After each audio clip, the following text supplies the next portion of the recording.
Well, welcome neighbors to an evening here on the deck. Weather's turned nice, and I thought I would look at the last Jim Beam small batch bourbon, and that would be Basil Hayden. Catch you after the break.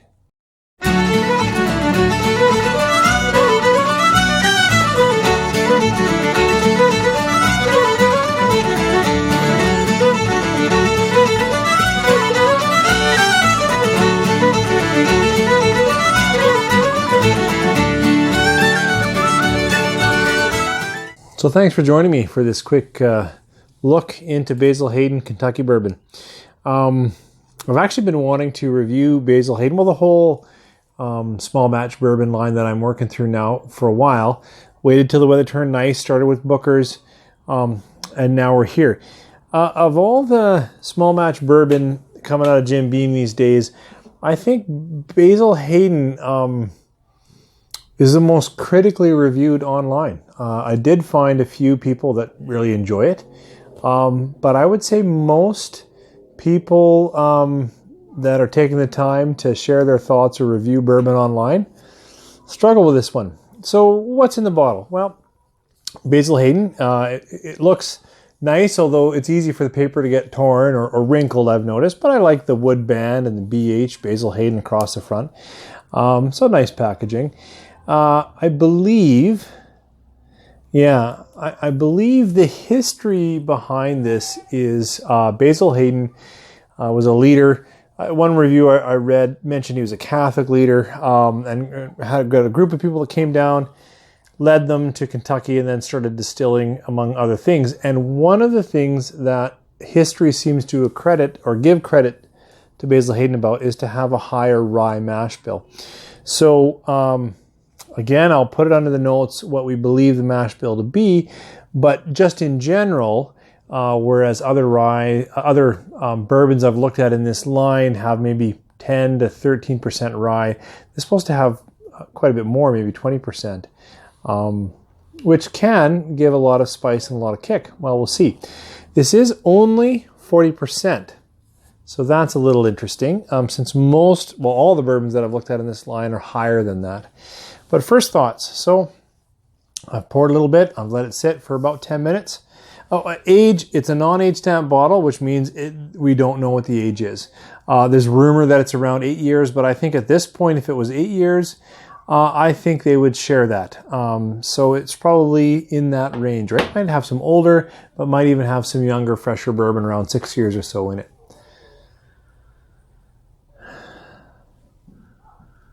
Well, you know, it's an interesting nose. I would say there's some fruit, some floral, so there's a little bit of that rye. But it's not heavily sugared, not a lot of strong caramel. Oh, but there I got that little bit of corn sweetness.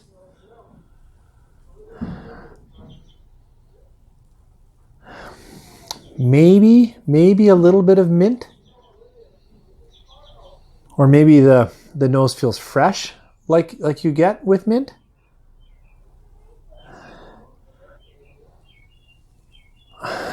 Well, gentle though, definitely 40%. And no worries pouring this and feeling overwhelmed by ethanol or anything like that. Nice, but lighter. I would say lighter. A lighter nose. A little bit fruity. Yeah. All right, let's give it a taste.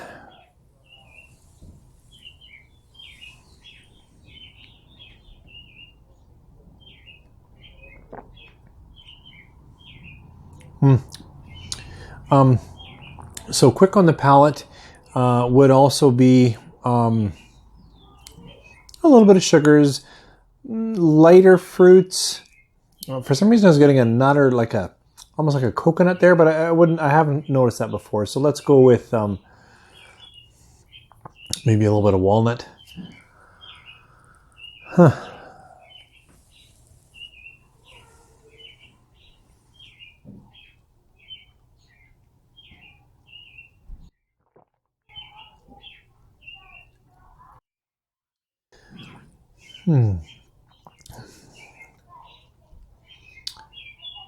You know, it's actually thin in the mouth, but smooth through the palate. Usually I equate smooth to sort of a coating, like a buttery. It's not the case here. Definitely the higher rye content creates a cleaner drink. It finishes dry or drying.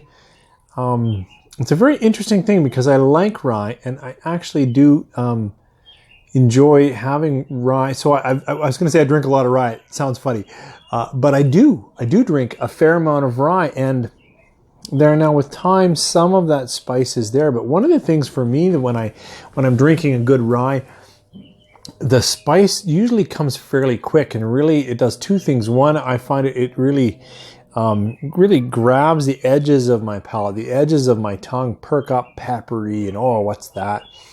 And then as I swallow it, I get a nice warming hug. I don't get that with this. Here I'm getting a little bit of licorice in the finish, some oak, a little more vanilla, gentle caramel, but more vanilla, I would say, than caramel. The fruit is light for me still. It's like a light cherry, like a maraschino cherry. A little bit of nut. Did I say licorice? I'm getting a bit of licorice now in the finish. So I'm describing a few flavors. However, my notes about Basil Hayden say, and I would echo, it's a fairly simple bourbon. It's artfully packaged. Now coming back, the nose is pretty good. It's a little richer. Although I almost got a hint of marshmallow in that one, which is interesting. But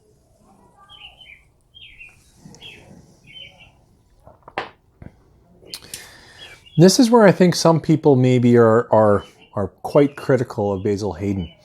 This, for a bourbon, I would suggest is quite gentle. It's still 40% alcohol. Don't pour it for someone who only ever drinks wine and think they're just going to love it. It's so gentle.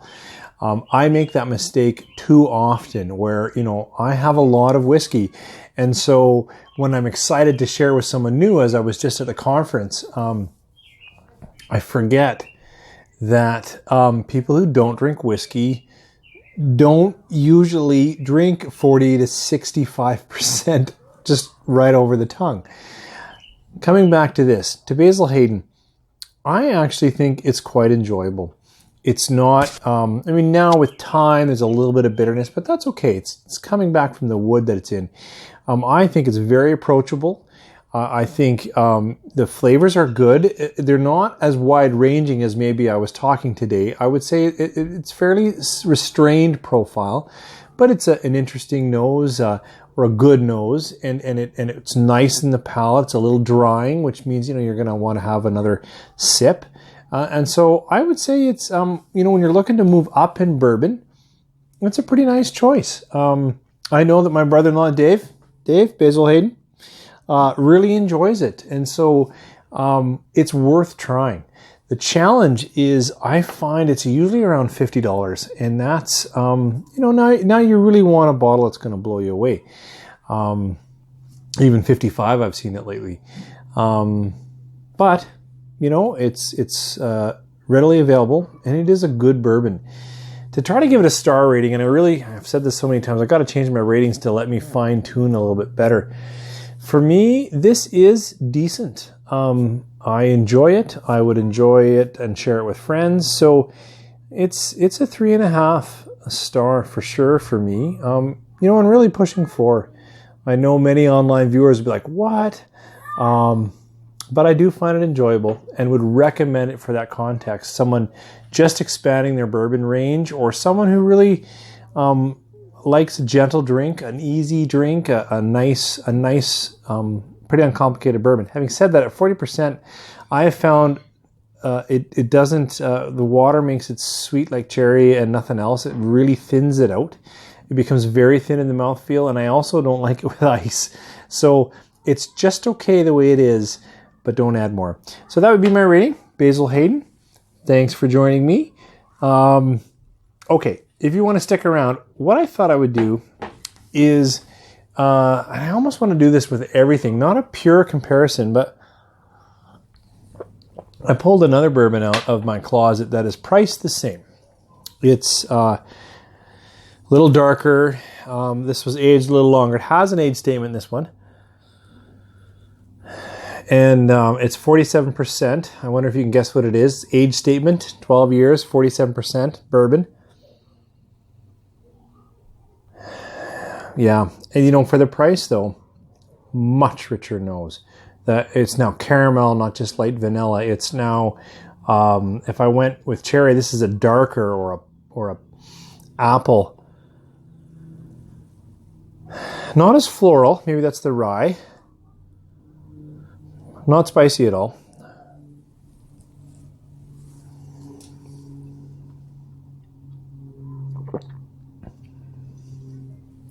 Richer, more coating. It's funny, it caught my voice funny. But just as smooth, just as drinkable. Not hanging around in your mouth longer. So a little more coating, a little more butter, but butter toffee, butter caramel. Finish, I'm getting stronger wood notes.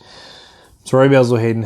If I gave this 3.5 pushing 4, this one is easily 4 pushing 4.5, and it's the same price range. So nothing wrong with Basil Hayden. Should definitely give it a try. Nice, clean, easy drinking, light 40%. This 47% bourbon, just all around better. I wonder if you could guess what it is. It's hard to find nowadays, but it's not a terribly complex bourbon, but very rich, very lovely. Any guesses? Put it down below.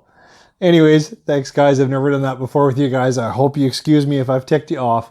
You guys have a great evening.